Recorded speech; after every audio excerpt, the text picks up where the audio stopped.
राजीव प्रताप रूडी जी, अगर प्रधानमंत्री नरेंद्र मोदी का चेहरा इकलौता सबसे बड़ा फैक्टर नजर आता है असम में आपको जीत दिलाता हुआ, तो प्रधानमंत्री का चेहरा कहां कहां तक जाएगा?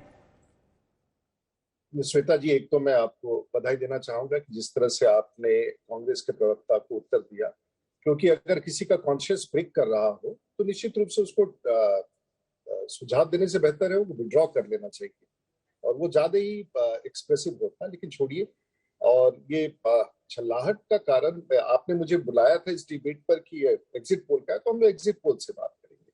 सिलेबस से बाहर जाना कांग्रेस की आदत रही है, लेकिन उसको छोड़ते हैं। आपने प्रधानमंत्री जी की बात करी, और हमारा मानना है कि हमारी ताकत तो है ही है देश के प्रधानमंत्री में, और उसमें लोगों की आस्था है।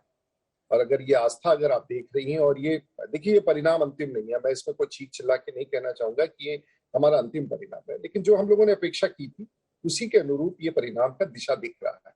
और ये एग्जिट पोल एग्जैक्ट नहीं है जैसे कि हम सब कहते हैं, तो मुझे ये कहना होगा कहां कहां तक ले जाएंगे, ये भी बड़ा सवाल है आपका।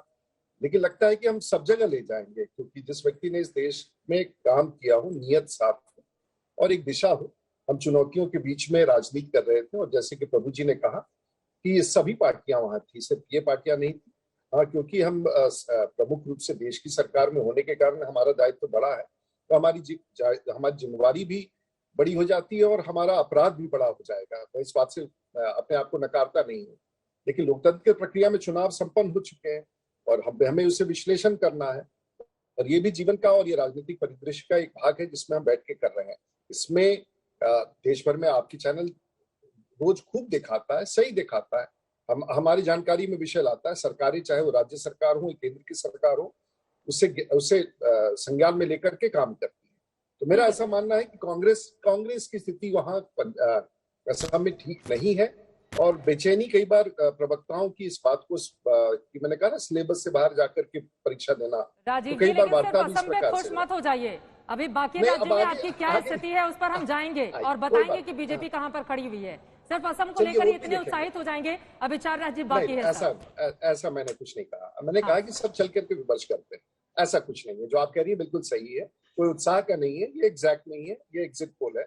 बिल्कुल आपका बात ठीक है, और संकट के बीच में ऐसे डिस्कशन करने में कई सारे तथ्य उभर के आएंगे। और एकदम शशि शेखर जी भी हमारे साथ जुड़ गए हैं। शशि शेखर जी, बहुत एक विमर्श बड़ा था कि असम की जब बात आती है तो सीए एनआरसी का मुद्दा जो बाकी राज्यों में असर दिखाता है उससे उल्टा दिखाता है। लेकिन असम पर जब मैं ग्राउंड पर गई और लोगों से बातचीत की, तब मुझे समझ में आया कि जो चीजें एक समय पर अखबारों की सुर्खियां बन गई, अब वहां की स्थिति बहुत बदल गई थी।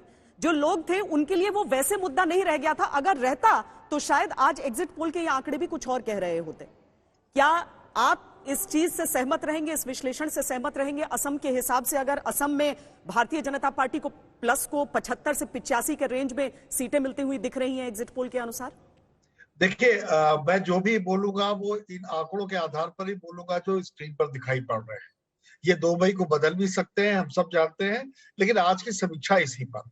तो पहली बात ये कि दिल्ली के अखबार और दिल्ली का मीडिया कभी कभी मिस कर जाता है उस पल्स को पकड़ने में जो जमीन पर होती है। और यदि ये आंकड़े सही है तो यकीनन जिन चीजों को पढ़कर यहाँ पर फैसले किए जा रहे थे वो फैसले गलत साबित होने जा रहे हैं।